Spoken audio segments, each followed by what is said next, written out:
मेरे प्रिय बच्चों, आज हम आप लोगों को उद्भिज परिषद के विषय में बता रहा हूँ।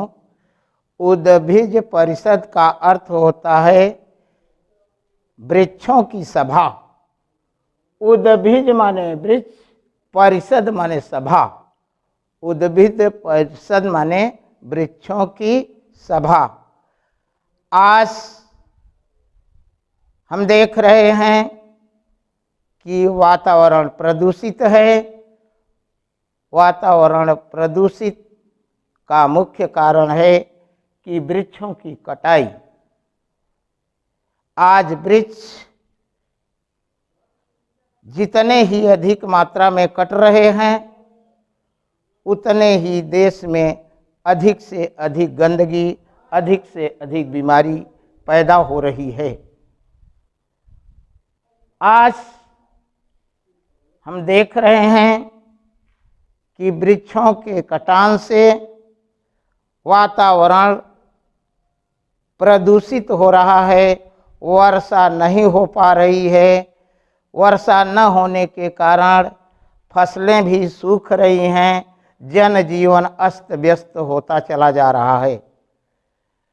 तो देखिए, उद्भिज परिषद के विषय में एक बार वृक्षों ने आपस में वार्ता किया कि आखिर में इसी प्रकार से वृक्षों की कटाई होती रहेगी तो हमारे वंश का निस्ता नाबूद हो जाएगा।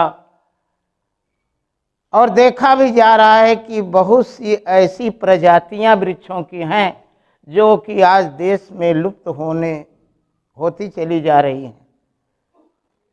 तो एक बार वृक्षों ने आपस में सभा किया। उस सभा का सभापति पीपल देव को बनाया। वृक्षों ने जब सभापति पीपल देव को बनाया तो पीपल देव ने सभा के मध्य खड़े होकर के सबसे ये बताया कि इस संसार में सबसे निष्कृष्ट मनुष्य है।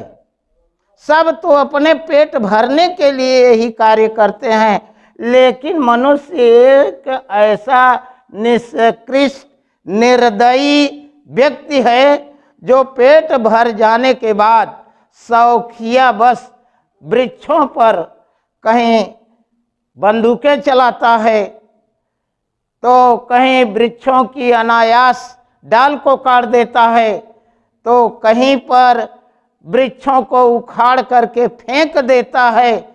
अगर इसी प्रकार से हम लोगों की हत्या होती रही तो हम लोगों का इस संसार में रहना जीना दुर्लभ हो जाएगा। तो वृक्ष पीपल देव सबको आश्वासन दिया। कहा कि ठीक है, हम मनुष्य के पास चल करके उनसे अपनी शिकायत करेंगे कि अगर हम लोग इस संसार में लुप्त हो जाएंगे तो आपका रहना भी दुर्लभ हो जाएगा। सभी गए मानव के सामने अपनी समस्या का समाधान करने के लिए। तो मनुष्य ने कहा कि ठीक है, अब वृक्षों को काटेंगे नहीं बल्कि वृक्षों को लगाएंगे।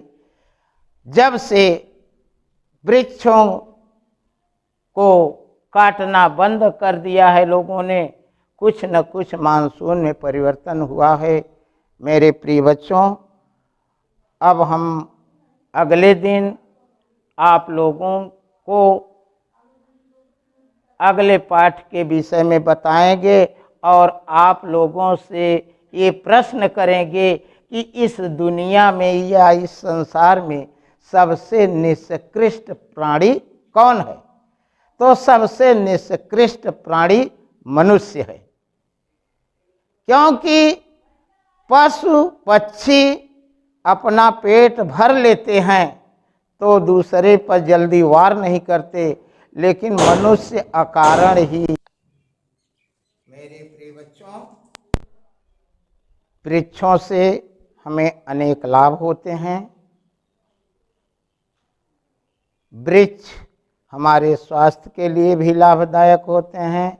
वृक्षों से ही मानसून बनता है और मानसून से ही प्रदूषण दूर होता है, उसी से वर्षा होती है। वृक्षों से ही हमें लकड़ी प्राप्त होती है, फल फूल मिलता है। वृक्षों से ही हमें अनेक प्रकार की जड़ी बूटियाँ मिलती हैं जो हमारे प्राण की रक्षा के लिए लाभदायक होती हैं।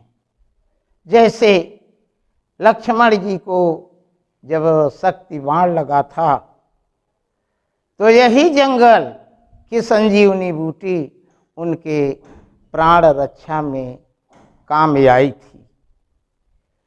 वृक्षों की लकड़ियाँ हमारे घरों में काम आती हैं, जिससे हमें आप अपने भवनों में अच्छी अच्छी लकड़ियाँ लगा करके अपने मकान की, अपने भवन की सुरक्षा करते हैं। वृक्ष हमारे लिए बहुत ही उपयोगी हैं, इसलिए हम लोगों को चाहिए कि वृक्षों को लगाएं, वृक्षारोपण करें और वृक्षों की कटाई न करें, जिससे हमारा मानसून बनेगा। मानसून बनेगा तो वर्षा होगी, जब वर्षा होगी तो धरती हरी भरी होगी, जब धरती हरी भरी होगी तो संसार में एक नई खुशहाली आएगी। यहीं से मैं अपनी बात को समाप्त करता हूँ।